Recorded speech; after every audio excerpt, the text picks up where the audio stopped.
one thing that I appreciate it's difficult for you, Hilary. Do you think you can take that argument to Labour supporters, or because I haven't seen, I don't see ministers really taking on people who vote Labour or used to vote Labour and are so angry about Iraq they can't quite see how hypocritical they're becoming? Well, it's not a difficult question because I do it all the time, and I mean, it used to be that folk from the Stop the War Coalition used to chase me, and I won't say I quite chased them. But you ask people, are you in favour of the elections in Iraq? You get some of the most extraordinary answers I've ever heard. You can't have an election when a country is occupied. Excuse me, has someone told Angela Merkel that?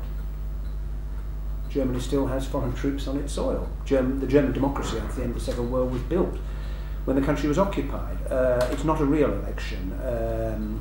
Iraq's not ready for democracy. I mean, extraordinary arguments, because history should have taught us by now that if you give people the chance to have some influence over how they're governed, they will grab it with both hands. The same is true in Afghanistan. Are they fragile democracies? Of course they're fragile democracies. And my argument always is, look, I really do respect those who took a different view about the military action in 2003. I've never thought about anything as long and hard as I did about that decision. I don't regret the fact that Saddam is no longer there, and I'm not going to lie to people and tell them that I do. Have mistakes been made? Of course mistakes have been made. But even if you were opposed, the choice now is very, very clear and very simple. Either, you know, we support the fragile democracy and speak out against the sectarian bombers and the butchers, the sectarian butchers, or Iraq is not going to have a better future. And I find the difficulty that some people have in doing that very troubling, because in the end we all have to take responsibility for what we have done. I take responsibility for what I've done, and people criticise me for it. But those bombers also have to take responsibility.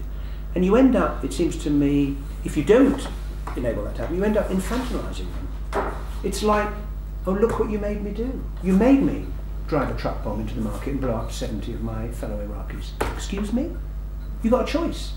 And the one thing that the Iraqis have got now, which they didn't have when Saddam was at the height of his terror and his butchery, is you have a fragile democracy that gives you the means, if you want to use it, to resolve your differences by debate and compromise and argument and democracy rather than at the point of a gun. Now, in the end, Iraq is going to have to determine its own future.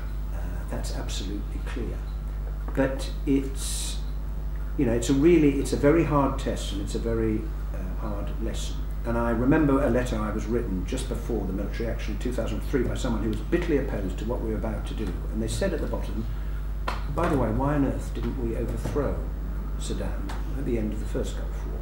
And the answer was because the world did what it had agreed it was going to do, which was to get Iraq out of Kuwait and then left it there. And that's why I describe these as the uncomfortable questions, because, you know, we're going to have to live with them and we've got to find some answer.